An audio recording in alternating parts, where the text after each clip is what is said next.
এখন আসি সবচেয়ে গুরুত্বপূর্ণ অংশে, উপায়। সূর্যকে শক্তিশালী করুন। প্রতিদিন সূর্যকে সকালে জল দিন। ওং ঘৃণী সূর্যায় নমঃ মন্ত্র জপ করুন। শনিকে শান্ত করুন। শনিবার তিল ও তেল দান করুন। দরিদ্র মানুষকে সাহায্য করুন। বুধকে শক্তিশালী করতে বুধবার সবুজ পোশাক পরুন। গরুকে সবুজ ঘাস খাওয়ান। ইন্টারভিউতে যাওয়ার আগে গুড় খান।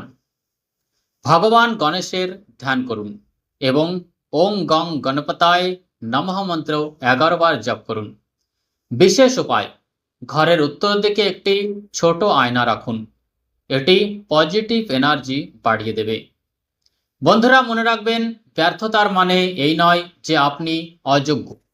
অনেক সময় ঈশ্বর আপনাকে অপেক্ষা করান যাতে আপনি সঠিক সুযোগ পান।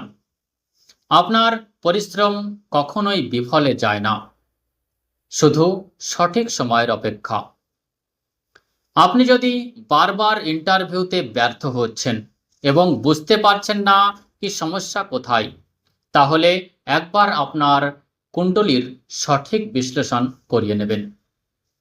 সঠিক দিক নির্দেশনা আপনার জীবন বদলে দিতে পারে এবং সাফল্যের পথ সহজ করতে পারে। পরামর্শের জন্য অবশ্যই যোগাযোগ করুন।